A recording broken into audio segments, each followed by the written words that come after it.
गांव का नाम था बरसाना और उसके बीचों बीच एक पुराना कुआं। लोग कहते थे उस कुएं के पास रात में मत जाना, वहां कोई रहता है। मैं शहर से आया था, इन कहानियों पर हंसता था। मेरा नाम अमन था।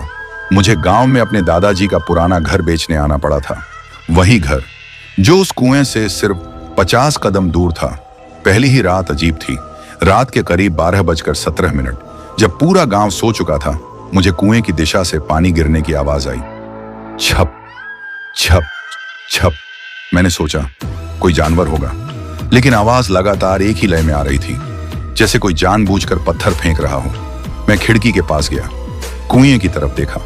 वहां कोई खड़ा था, लंबा, दुबला और बिल्कुल स्थिर।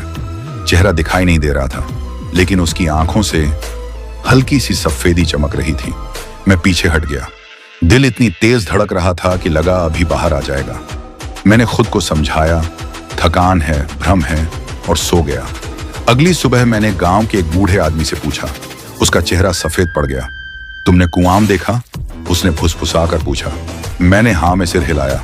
वह बोला, 20 साल पहले उसी कुएं में एक औरत कूद गई थी।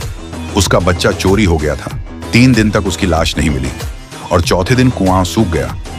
सूख गया? मैंने पूछा। हाँ, जैसे किसी ने सारा पानी पी लिया हो। उस रात मैंने तय किया मैं डरने वाला नहीं हूं। रात 3 बजे, वही समय जब गांव में कहा जाता है कि दरवाजे खुलते हैं। फिर वही आवाज, छप छप। लेकिन इस बार एक और आवाज थी, रोने की, धीमी, टूटी हुई। मेरा बच्चा, लौटा दो। मेरे शरीर में सिहरन दौड़ गई। मैंने टॉर्च उठाई और बाहर निकल गया। कुआं बिल्कुल सामने था और इस बार मैं अकेला नहीं था। कुएं के किनारे वह औरत खड़ी थी, सफेद साड़ी, गीले बाल और गर्दन असामान्य रूप से टेढ़ी। उसने धीरे धीरे मेरी तरफ देखा। उसका चेहरा, आंखें नहीं थी, बस 2 काले गड्ढे। उसके मुंह से आवाज आई, तुमने मेरा बच्चा देखा है? मेरे पैर जड़ हो चुके थे। मैं कुछ बोल नहीं पाया। अचानक उसने कुएं की तरफ इशारा किया। मैंने नीचे झांका।